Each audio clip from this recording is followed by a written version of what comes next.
रोहण की रात जे पोएं पहर में कंहिंजी यादगिरियुनि जा झोंका जीव जाॻाए था विछनि।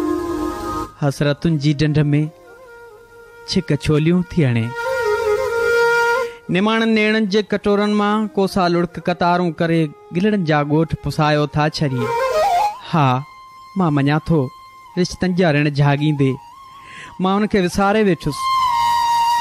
हू सुबुह जे साजुर में सोगन जा सुरा रंग पखेड़ण लाइ पहुती हुई। मंजू मुरादूं मुंहिंजे जॾे जीअ खे तोहफ़े में ॾेई सिक जो सितारो बंजी दूर हली वेई हुई। मुंहिंजो मन हुनजे वफ़ाउनि जी भरम खे भाए न सघियो, पर हू अञा बहारुनि ते भरोसा रखी एतबार जा तोहफ़ा आछण लॻी। दर्दमंदी दिल जा बार हल्का करण टिशू पेपर ते गुलाबी घिटाऊं लिखे थी। मुराणे जे मंदरनि जा मोर पिरी तुंहिंजा नूरीअ जहिड़ा नेण कींजर जहिड़ा कुर्ब माणीदार आहिनि। गुल वफ़ा जे वाटुनि ते वेही कॾहिं साथ सहकार जो बि सोचियो अथई।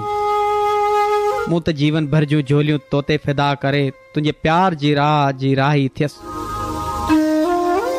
तोए अचण वञण जूं वाटूं विसारे मोहबत जे कुर्ब जे कागज़ लिखी कोनो माणियो। छा गुल तूं दिलबरीअ जा दग भुलिजी मयादार मोहबतुनि खे तनाइन जा गस ॾेई गुम त नाहे थियो। चेट जे चागलियुनि रातियुनि जूं चथरूं कंहिं बेवस खे मयारुनि जा मलमल आछी। उन खां अॻु तूं चई ॾे जिन बहारुनि खे तूं पंज बहारूं सम्झो आहे, उहे बहारूं तोलाए लुड़क कतारूं रहंदियूं। अख़बारुनि जे सिफ़नि जो सिंगार बणिजी सघी थो, पर ॿ चार लफ़्ज़नि जा पोपट मेड़े मूं ॾे उमाण नथो चाहीं। छा मां तोखे अख में अटकियल ॻोड़ो सम्झी विसारे छॾियां? दिल किताब तां यादगिरियुनि जा ॿ चार ताज़ा गुल लिखी FM 98 रेडियो जे सिलसिले डायरीअ जे वर्कनि में हुनखे उमाणे रहियो आहियां। हा, मूंखे पक हू ज़रूरु ॿुधंदी। मोहबतुनि जा शहर सबा जहिड़ा सुपनी छल मालातुनि जूं मोहबतूं माणियूं। पिरी तुंहिंजे हर दर्द जो अहसास हर पल ॾंगे रहियो आहे, पर ही उदास मौसमूं ऐं घिटाउनि जा घेरा मुंहिंजे आग मिल रूह खे वेतर रुआड़े था वञनि। पिरी जॾहिं मन जा राणा मुंदनि जो रूप मटे विया हुआ, तॾहिं इन ॻोठ जूं गलियूं मुंहिंजी चरियाए ते हुयूं, खिलियूं हुयूं। मां तुंहिंजा तड़पंदो रहियुसि, मां तनहा तड़पंदो रहियुसि। हिन बेदर्द शहर जा चंड सितारा बि शायदि आहिनि मुंहिंजी डिघिन तनहा गुज़ारियल रातियुनि जा। अॼु बि माज़ी जे पलनि में सलाड़ियल सारोणियूं ऐं शरीर जो आख़िरी सहारो बणजनि थियूं।